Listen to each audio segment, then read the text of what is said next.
This is the BioCentury Show. Brought to you by the 5th East-West Biopharma Summit in South Korea. In March, explore how to globalize Asia innovation and connect with key players across Asia's innovation arc, from India to China to Japan. Hello and welcome to the BioCentury Show. I am Simone Fishburne, Vice President and Editor-in-Chief at BioCentury, and I am really delighted to be joined today by Sophie Kornowski, one of the industry's leading BD executives, successful women, and most recently CEO of Boston Pharmaceuticals. Sophie was at the forefront of deal making in pharma for years. Sophie, I'm not saying how many, but a lot of years, okay? And serving for 11 years in Roche, first as president of Roche France, and then as global head of partnering.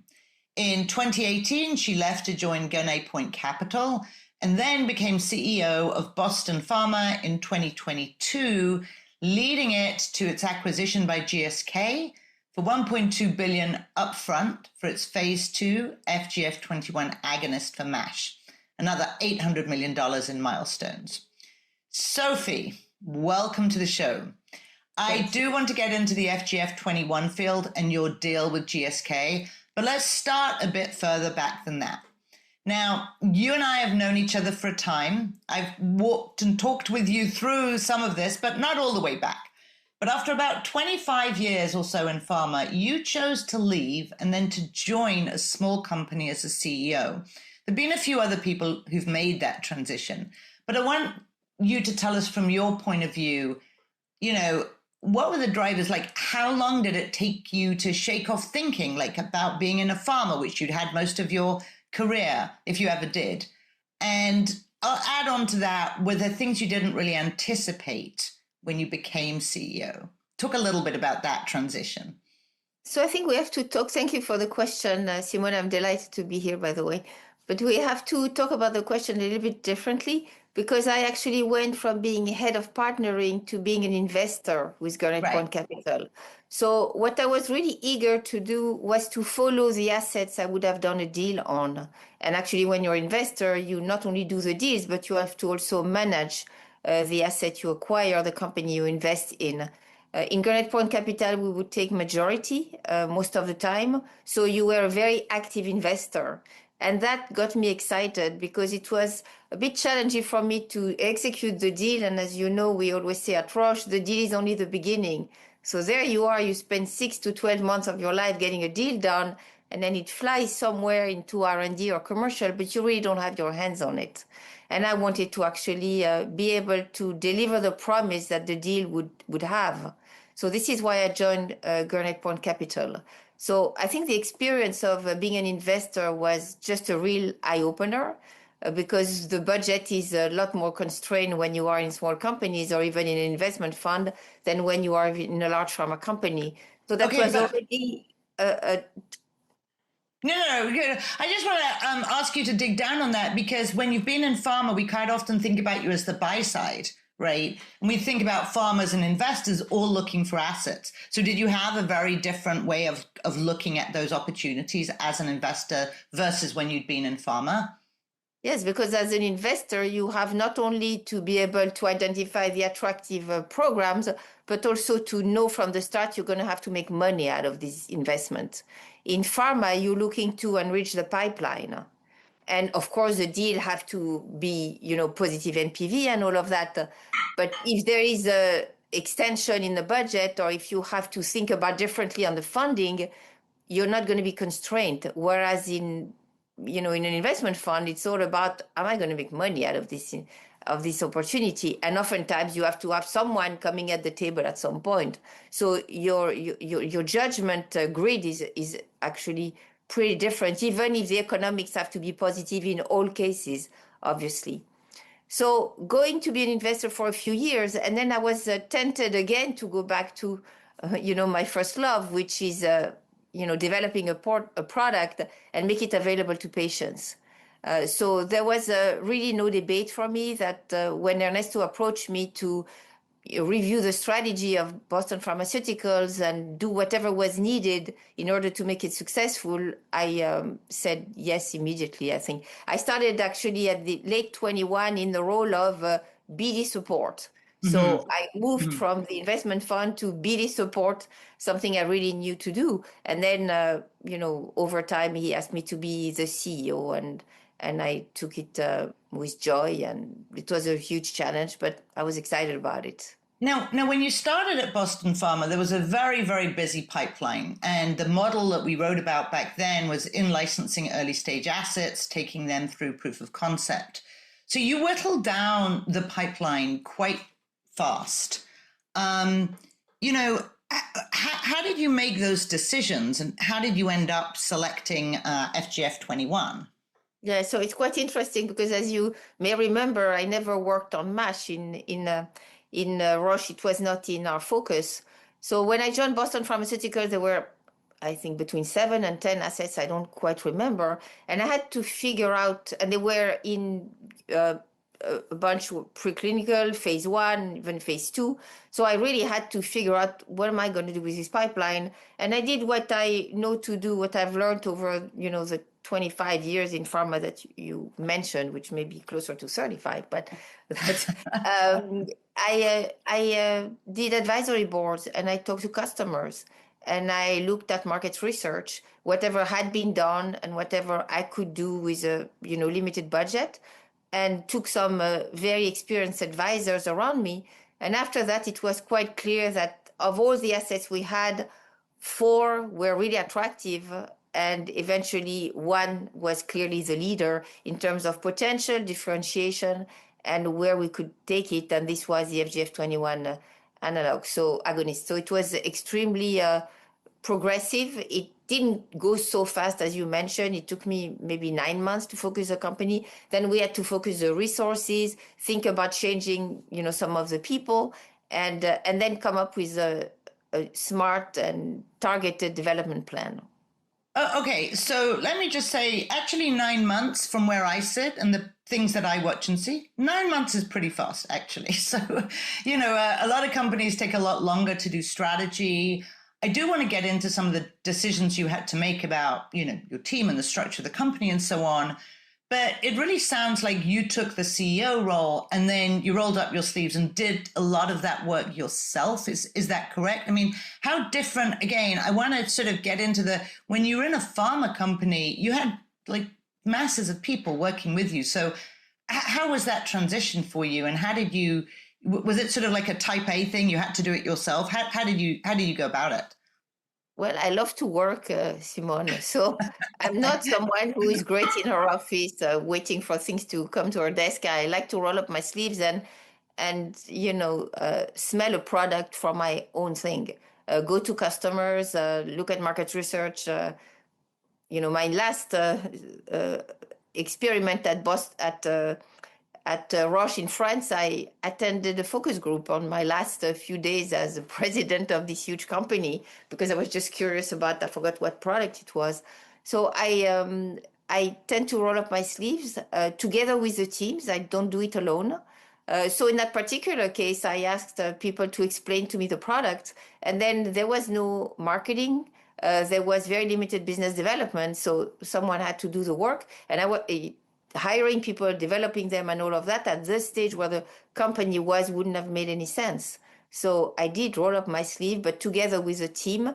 There were a number of very talented individuals in the company that had joined right before me or had been longer there, and they were opening their books, collaborating with me. So it was actually a very exciting experience to go through reforecasting the company, reprioritizing it, and thinking it through. And I keep very good memories of a very challenging time, but where people rolled up their sleeves just with me as well. They were quite excited to see a direction where we would be going.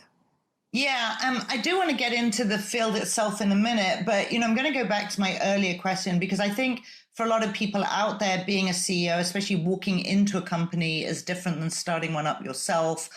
Were there things you didn't anticipate? What were the sort of maybe biggest surprises for you walking into that, as you took on that role?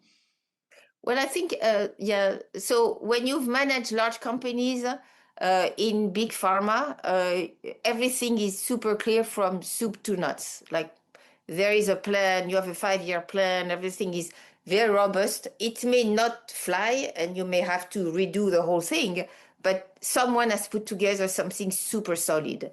In a biotech company, when you have a pipeline of 5 to 10 products, it's almost impossible to have a development plan integrated and CMC and forecast and the whole thing for each of those molecules.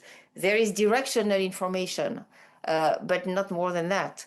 And the challenge of directional information is that, every dollar counts in the biotech. And if you take 5 to 10 molecules, directional isn't going to fly.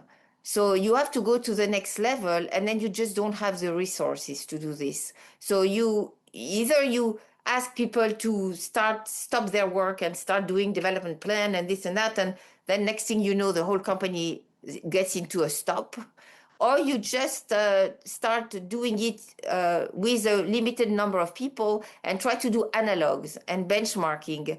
So this is the approach I took. But it is clear when you are a CEO of a biotech, you have to think through before you delegate something to people, because when they are working on something that is important for you, they're not working on something that is important for them. And if it's a great team, probably they know what they're supposed to be doing.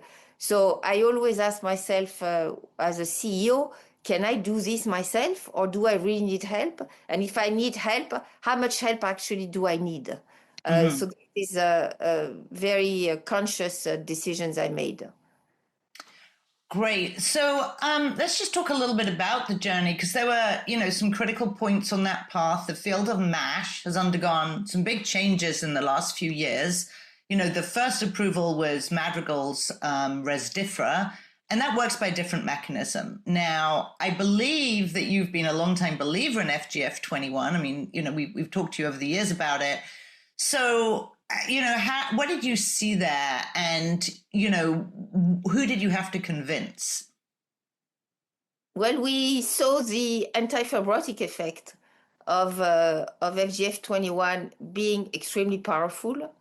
We had a very differentiated molecule being once a month with no immunogenicity.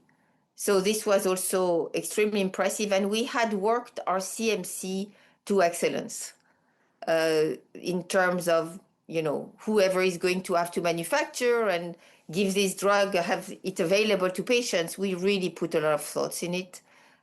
So we had to convince, first of all, we had to convince our board to do the right work in order to demonstrate the power of the data and in order to be able to develop the presentation and formulation to be truly best in class.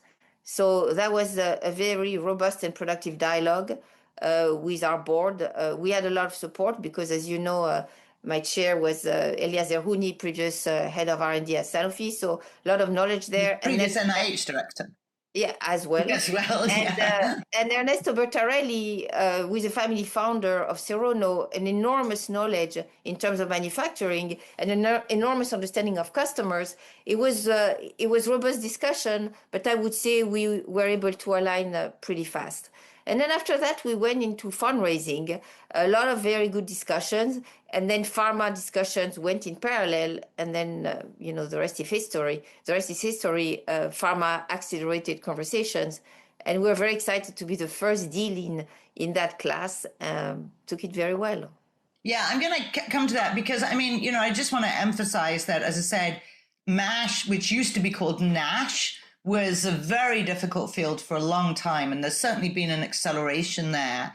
And the deal that you made was followed by a couple of others. 89 Bio was bought by Roche. Akero was bought by Novo Nordisk. And these are also FGF21 analogs. And I think the excitement is because these products work in late stage disease.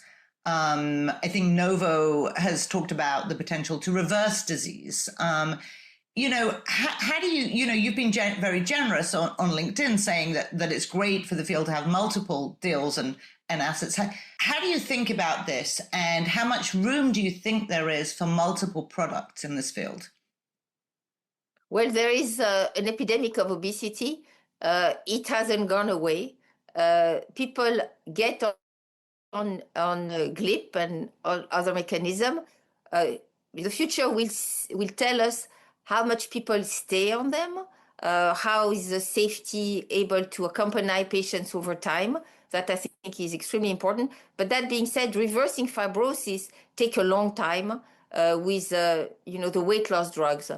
On the other hand, you have with the GLP-1 a mechanism. Within 24 weeks, you already have a massive reversal of the fibrosis. So we're talking about the ability to put back the liver to its initial stage over probably a year, 2 years, who knows, and the ability also to tackle much more severe patients, which are the cirrhotic patients.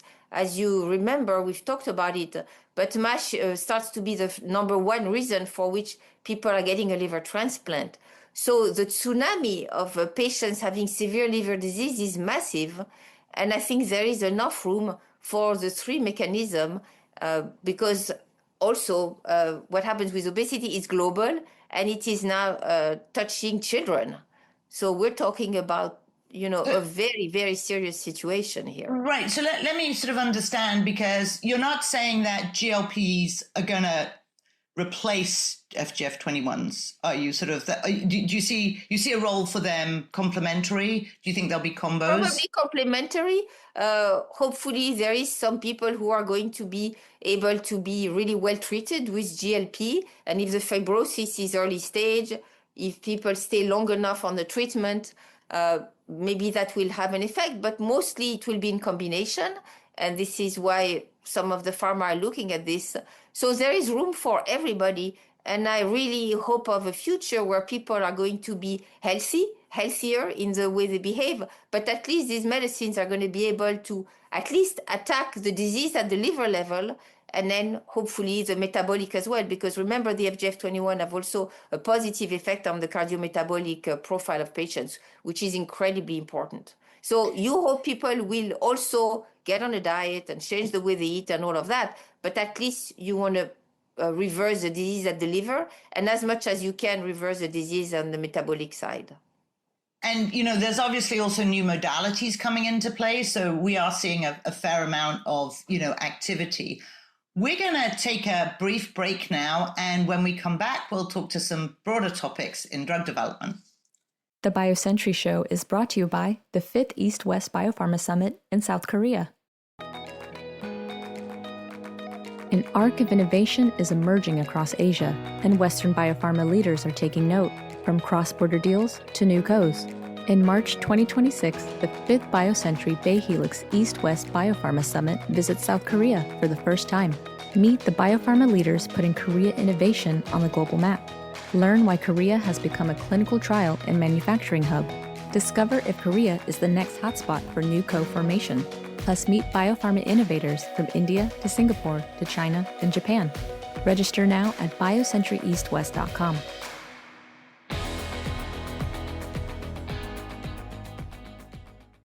We are back at the BioCentury Show with Sophie Kornowski, previously CEO of Boston Pharmaceuticals and a longtime BD executive with previously being head of partnering at Roche. Sophie, let's broaden the conversation and let's go to one of the favorite topics you and I have discussed over the years. In the first half, you talked about creating a best-in-class product. You and I talk a lot about first-in-class and best-in-class. How do you think about this? How much space, let's say, in this field is there for multiple entrants? You sort of seem to think there are a lot. But how do innovators balance this need to be first versus best? And, when you've been in pharma or as a CEO, talk a little bit about this first-in-class, best-in-class focus. What do farmers want? What do people really need to bring investors and say partners to the table? Well, first in class is always pretty easy to think about because you're first, you're first. But you take a lot of risk with that. So, there is time where first in class gets everybody excited, but then the level of explanation you have to give to investor is really, really important. So as a small company, you have to have a lot of backing if you want to tackle first in class. I am used to first in class because in big pharma, this is really where you try to be. I'm lucky I worked for amazing companies that had splendid R&D, and I had many times the opportunity to launch first in class assets, which is extremely exciting. That being said, best in class is also extremely interesting because you can build on what the others have missed, or you may be able to open the market in a different way. So either your features are what others haven't been able to achieve, or you open the market in a way that others have not done.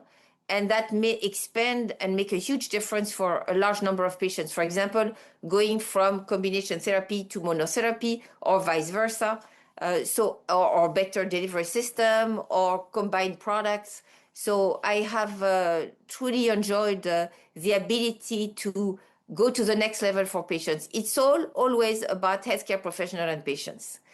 Are they going to be convinced? When you talk with them at the beginning, when you have your asset in mind, do they get excited? Do they see where to put the product? And if they do, then together you can get there. So I would say, I've done a best in class now, or would I hope, or at least has the potential to be best in class. I found this incredibly challenging and incredibly exciting, but I would say first in class is as exciting. So, if you ask me which one I prefer, I'm afraid I'm not able to tell you. The Well, one thing about best in class is you generally you have no choice. You're not first, so either you you're have to best be or best, yeah. you're a me too. And me So, too, I've never found that as exciting, I would well, say. I'm gonna come to that, because so I can tell you that speaking with CEOs over the years, especially some who've taken a completely new technology, sometimes they've told me it's actually really hard to be the first and out there. Investors don't know what this new modality looks like. And so they just see so much risk there. So being out ahead of everybody is actually sometimes even harder. You might be better if there's like one or two, if you've got a competitor there. Probably easier for large pharma to be first. And to be honest, that's what I Because have it's done. not existential for them, but for a small company, No, it's it is existential. every launch is existential, but you have massive amount of resources and people who've done it a lot. At Merck or Roche, it's a real school where you learn how to deal with a first in class. When you are a small biotech, your investors indeed are going to be scared. So, do you have personal thoughts about this concept of herding? Like we've obviously the classical case is PD-1s, right? Everybody went after PD-1s. They sort of more PD-1s than the market could clearly tolerate. But we see that a lot with new targets that come up. We Yeah. see a lot of crowding into spaces. And, how do you know what's the right number? 6, 7, 8, 9? Is it okay to be number 10? How do you think about that? Yeah, I mean, who am I to criticize other people's strategy, honestly? But I would say we have a responsibility in the industry is to cure patients and to find solutions for deadly diseases or disease with huge burden. And if we are all doing the same thing, chances are we are letting aside other diseases. So, and then every company has all these experiments to do, all these clinical studies with patients, and it's not necessarily always fair to put patients in the clinical trial of a 15th compound in a class if everything has been demonstrated already, not to mention about the animal experiment that may also come ahead of time. So personally, I believe in working on differentiated products. So sometimes the 15th of the class can be differentiated. So I would not draw a hard line, but I do think there is something to think about. My experience is, however, that investors think it through. Uh, so most of the time, the feedback you get from investors will help you to decipher where you should be focusing. So let's talk a little bit about the deal with GSK. Not so much the deal itself, but what it was like to sit on the other side of the table, having been the pharma side for all those years. How much did your experience at Roche and the other farmers before that make a difference in your ability to really navigate through that deal? I think that well, I've been the one acquiring assets, so I knew the process. Mm-hmm. I knew all the things that could be asked, how serious those questions would be, and how much a small mistake can derail a deal. We used to say you have to forcefully align stars. We used to say that the beginning of a due diligence is always a disaster. So I knew what was going on the other side. And I also knew that transparency is critical. I was on another webcast just recently with French people, and I highlighted the importance of transparency, that you have as a small company to be transparent, and people at the other side of the table have to trust you. Otherwise, there can be no deal. So that I think that I was able to communicate to my team the importance of behaving accordingly. I So, also very much was part of the team because people get lost into details. Sometimes in a small biotech, you get bombarded with 1,000 questions, literally 1,000 questions. And if you are not disciplined, you can get completely lost. So we held hands together in the company. It was a very tight group throughout the many months of due diligence, which I think drove us to success.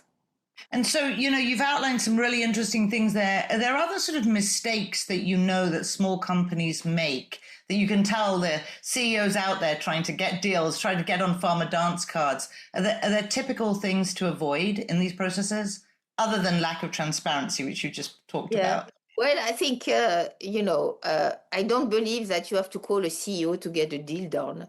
I think it's actually a huge mistake to call the CEO because the CEO has other things to do, first of all. And secondly, the CEO should trust his teams. I don't believe in going up and hoping that the people who are in charge. I believe in processes. Processes are here to simplify the life of large companies. They also are a way for the biotech company to be organized in the way it's having the dialogue with the pharma company. So that is, for me, a very important point. And then I believe in not being arrogant. You get a question you don't like, fine. You take a deep breath and you answer with open hands. It's the same with investors, actually. You have to hear yourself.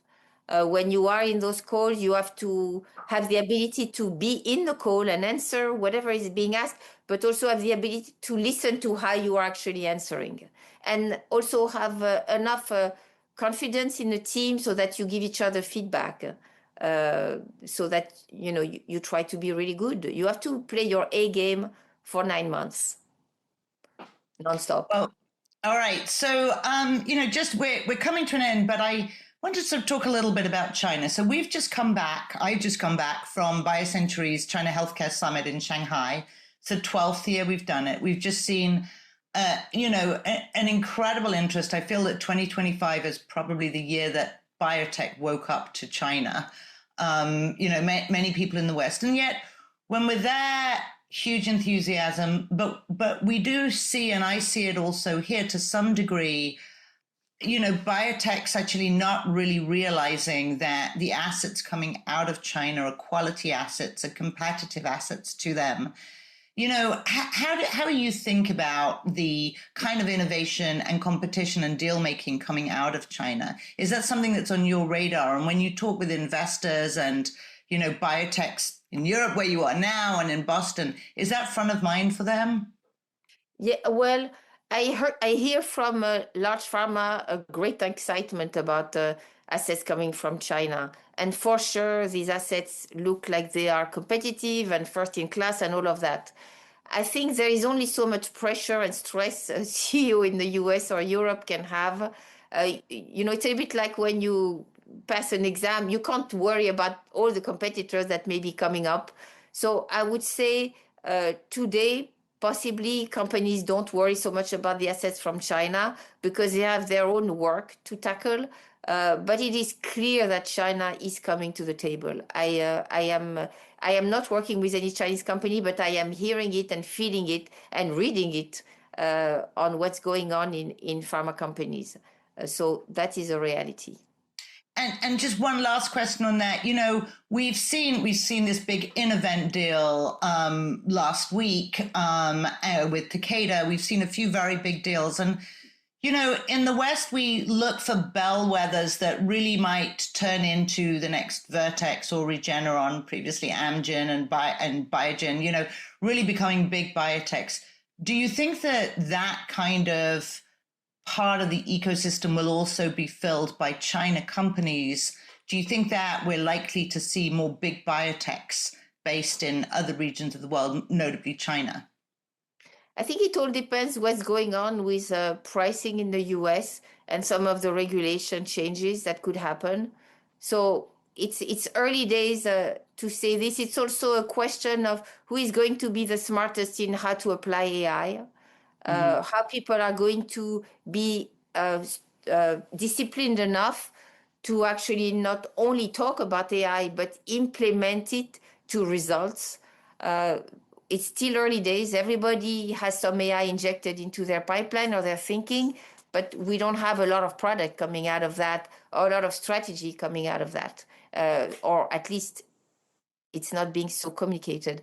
So I think these are the two things, the pricing and the regulation, as well as application of AI into pipelines.